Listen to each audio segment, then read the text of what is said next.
Okay. So you've worked both in private and public sector. Which one has Yes. shocked you more? Which one moves faster? Which one is slower? Which one wastes more Well, time? well, typically government moves slower because government is a huge institution, Yeah. and government is not. Government is about the taxpayer. It's about everybody. We we often Yeah. get frustrated by the bureaucracy that is in government, but we also understand that this bureaucracy is there for a reason.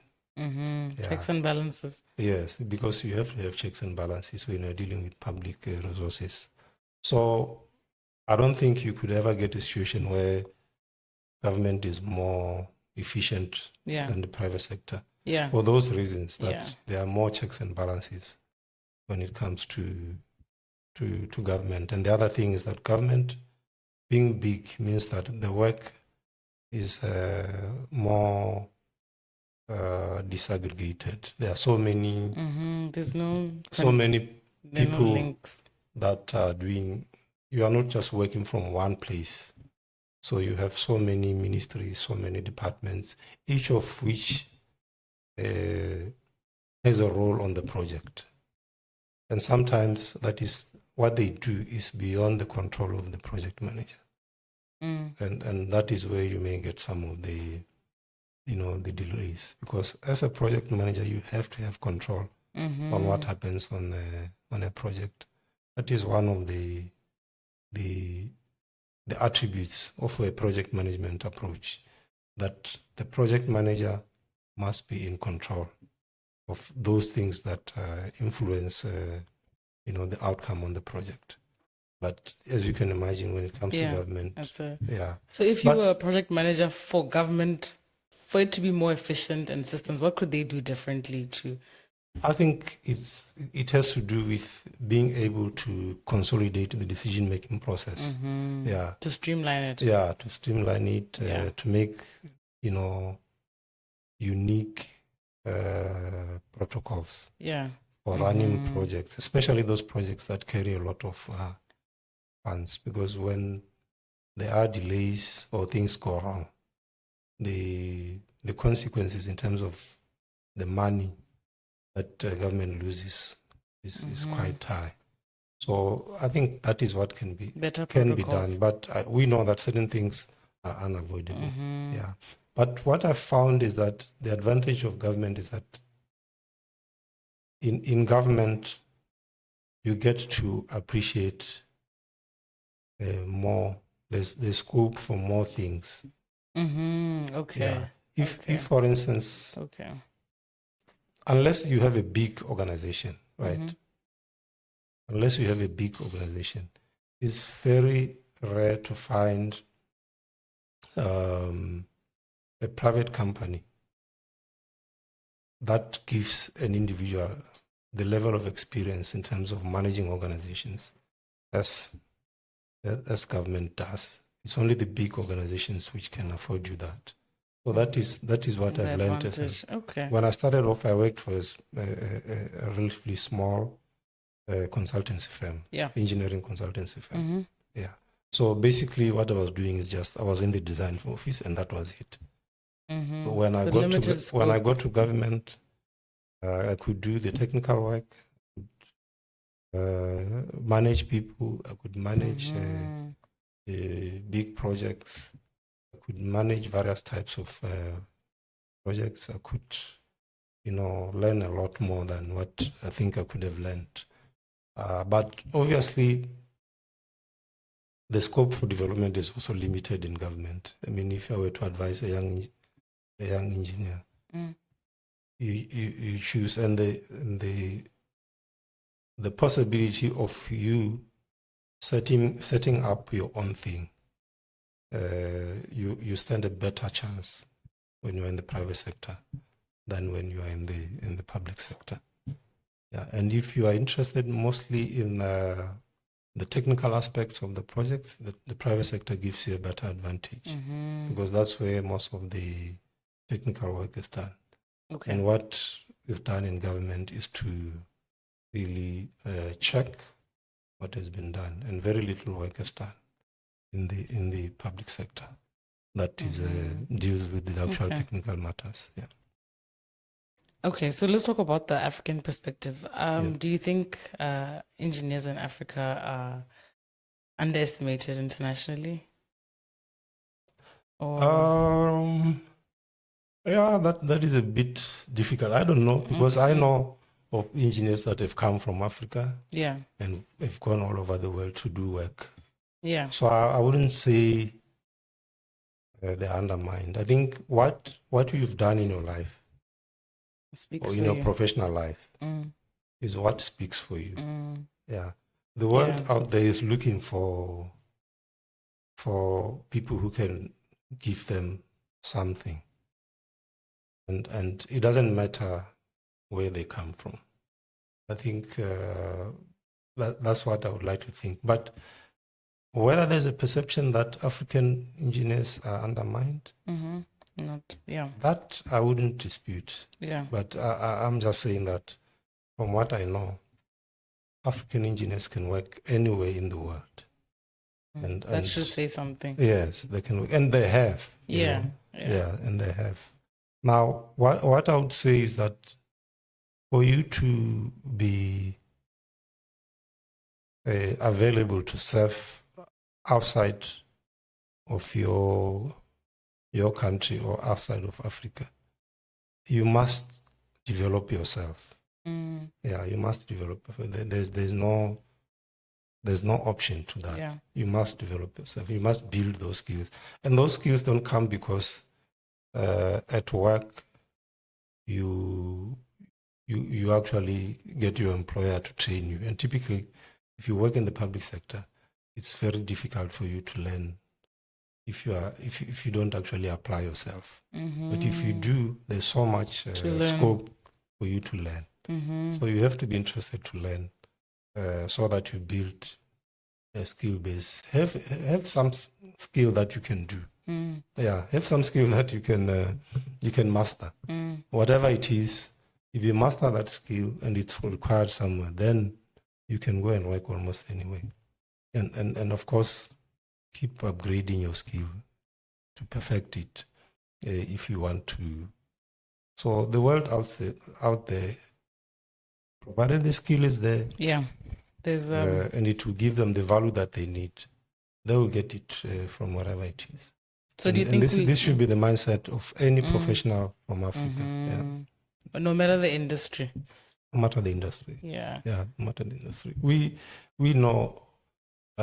You were telling me earlier that you are from the legal profession. We know some of our people here from Botswana who have gone to work in The Hague. Yes. Yeah. Yes. So it's yeah, you can go anywhere. The world is your oyster. Yes. Yes. Is there do we undermine the local expertise? Is there sometimes a call for it? Of course, there is some narrative like that. Yeah.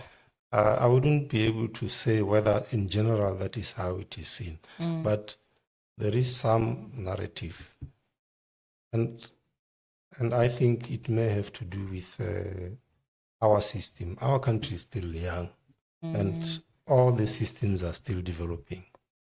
And sometimes they impact even the performance of professionals. Yeah, and it's not uncommon to hear people say, our local engineers are no good. Yeah, just because they saw a problem somewhere and they attribute it to the professional. Yeah, because there's no context. But things can go wrong for all these various reasons, and not necessarily because of the competence of the professional. Yeah, so it's not uncommon to hear that. Yeah, but I know also that the ability for people to want to learn more. There are instances where you find that people are just content with where they are, where they are, and also in terms of just procedures.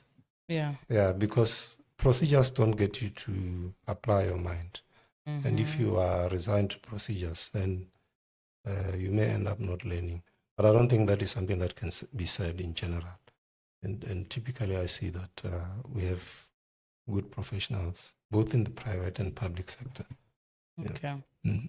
So that, I guess that's what would frustrate you about how people speak about public, because there's no context. Well, if you are a public servant, Yeah. I think it comes with the territory. It's not good to hear, but it comes with the territory. You know, as I said, these are public resources, Yeah. and you are held to a higher standard of accountability. And you must accept that if you work in the public sector, it comes with a lot of demand for accountability. And we cannot be negative about that. I think we have to accept that it is what it is. It has to be like that. Yeah. So it doesn't really frustrate me. Yeah. But sometimes I wish people were more informed of what the real problem is, so that when you lay it on the professional, then it's actually on the professional and not something else. Yeah. So when it starts to rain, people start complaining about the roads. What goes through your mind when? Well, as is natural for anybody. Yeah. I feel responsible in a way, even if I may not be personally responsible. I feel responsible, and I wish we could do more better. Yeah, that is what usually comes to me. It worries me. Well, I know, especially when it comes to roads, right? Roads are typically associated with a lot of accidents and death, and that cannot be easy for anybody to accept. It is hard to accept that, or to live with that, and sometimes you wish you could do something to just overnight change the situation, but it's bigger. Yeah, it's not always possible to do that. Yeah. And why do some roads flood more than others? Well, that has to do with bad planning, with drainage, really. Yeah, most it's of a the time, drainage issue. what I've found is that there's generally a low level of maintenance. So you find that there are roads which have, typical roads have a drainage system. Okay. And that drainage system has to be maintained. Those drains are typically side drains. If those side drains accumulate material, whether it's silt, whether it's any kind of debris, when the rains come, the road doesn't drain. So the water will come onto the road into flood. It's as simple as that. So most of the time the design is okay, but the maintenance is not up to scratch. Yeah. So you don't think we invest enough on maintenance as a demographic? Oh, it's not easy to say so, but the whole manner in which we carry out maintenance is probably needs a lot of rethinking. Yeah, I think it probably needs a lot of rethinking. But I know that you can never have enough resources for maintenance. We hardly ever achieve that in our private lives. Yeah, you may wish to paint your house every year. Yeah, to just keep it looking nice all the time, but we are not always able to do that. it's not. Yeah. So even for public resources, we know it's not like that. But I think we can do better than what we have now. I know that in Botswana there is what is called the road levy, which is a levy that is applied on fuel to be used to maintain roads. Yeah. So that does go a long way to assist, but the manner in which we utilize it is probably something that we need to also look at so that it improves our roads. The other thing is that a lot of the roads that present problems are not roads that are at the level where you can maintain them. They have to be. They just have to be reconstructed. Mm-hmm. So if you delay the reconstruction, it means now you are dealing with maintenance that is impractical. Mm-hmm. Yeah. That's why it just keeps. Yeah. It's an endless cycle. It's just an endless cycle. So the financial situation also needs to improve so that the roads that need to be reconstructed Are reconstructed, are not reconstructed repaired. on time and not be delayed. Yes. Yeah. So you can delay them, like you keep on putting a blacktop on top. If the material below is damaged, there's nothing you can do. The foundation is broken. Yeah, it keeps coming back. A few months later, it comes back. You keep working on the same.